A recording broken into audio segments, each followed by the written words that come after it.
Nah, why hypermarket? Ya, hari ini adalah tanggal yang dipilih oleh Pak Juanda karena katanya hari ini ada sesuatu kejadian penting di mana salah satu pemain hypermarket tutup buku ya, menutup semua operasinya di Indonesia. Ya, kita tidak mengendorse siapa-siapa ya Pak Juanda, jadi kita jangan sebut nama ya. Enggak, Oke. Pak. Oke.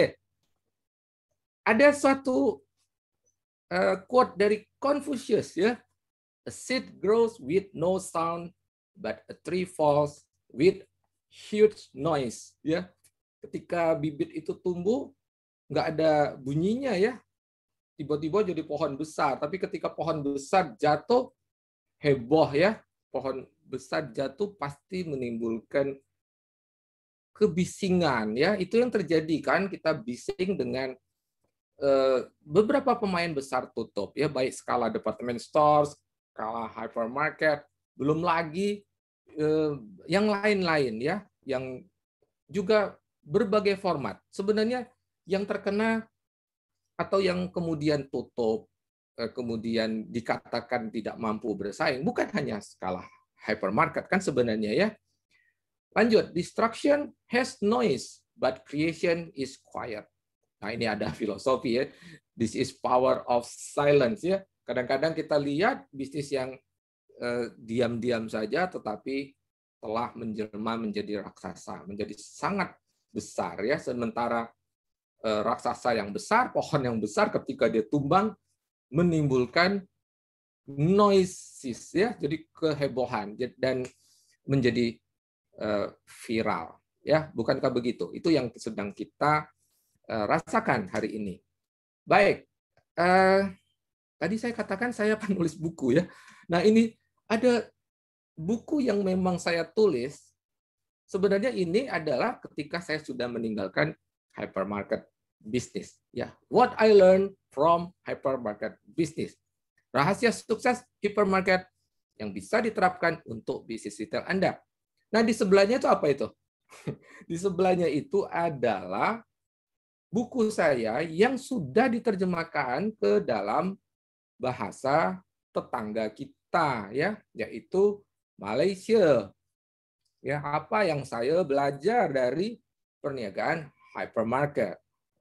Rahasia kejayaan perniagaan yang boleh diterapkan untuk industri kecil dan sederhana. Itu bahasa Malaysia. Saya punya buku ini dikirim oleh penerbit saya dan terus terang kalau saya baca buku saya dalam bahasa Malaysia, saya harus pikir panjang ya karena 95% saya tidak paham ya.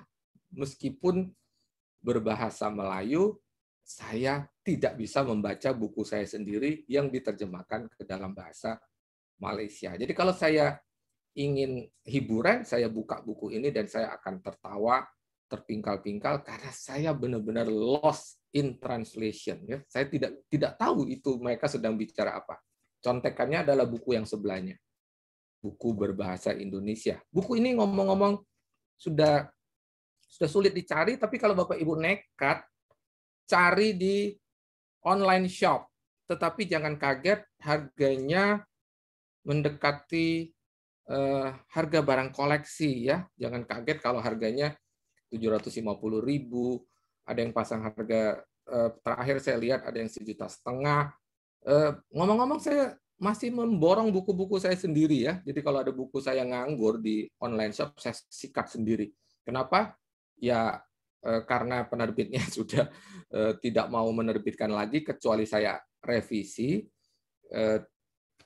Tetapi di pasaran masih ada dengan harga yang kadang-kadang sangat mahal, tetapi kadang-kadang juga masih murah banget, sehingga saya sering membeli buku saya sendiri. Terakhir saya membeli How to Create Outstanding Service, saya dapat hampir 15.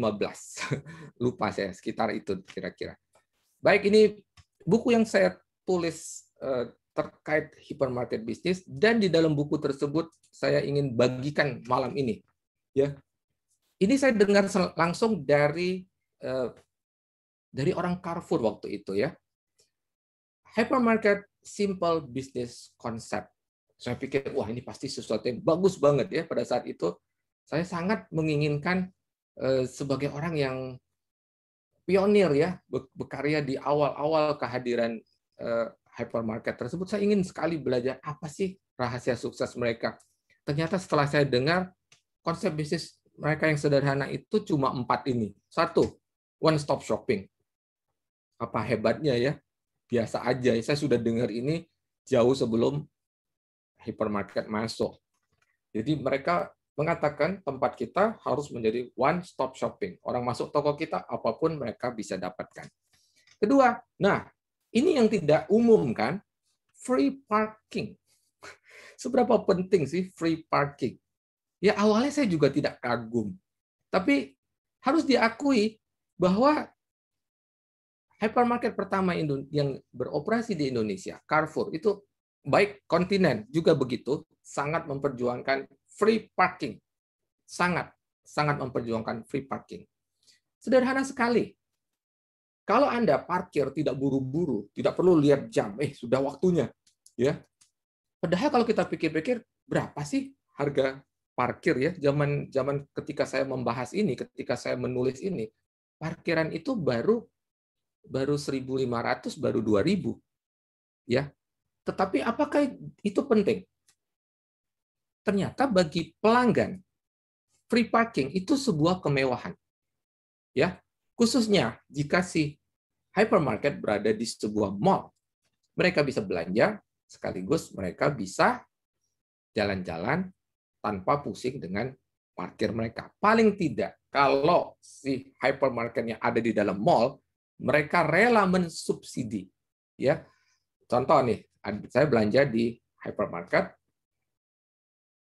kemudian memang ada minimumnya ya, minimum belanja 300.000, kita dapat free parking 2 jam. Paling tidak 2 jam sudah ditanggung oleh hypermarket.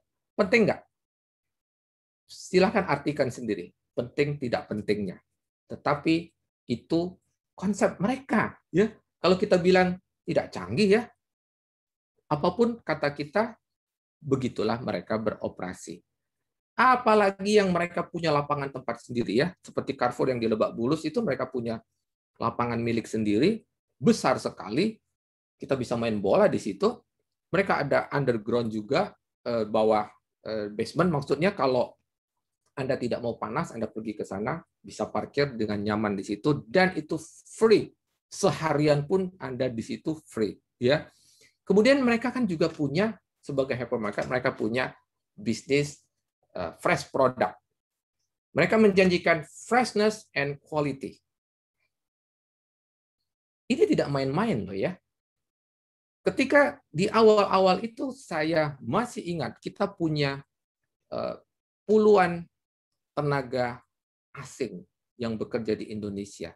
Dan kalau kita bicara grocery, appliances, bazar, tekstil, nggak terlalu banyak tenaga ahlinya. Tetapi ketika mereka bicara fresh product, mereka punya belasan orang spesialis. Spesialis bakery, spesialis pastry, spesialis daging, spesialis ikan, spesialis dan lain-lain, buah dan sayur. Mereka sangat serius bicara freshness and quality. Ya. Kalau Bapak Ibu hari ini bilang, enggak bisnis Anda bicara hypermarket yang mana? Yang sudah meninggalkan Indonesia tersebut, atau Anda bicara yang lagi beroperasi di Indonesia? Dua hal yang berbeda.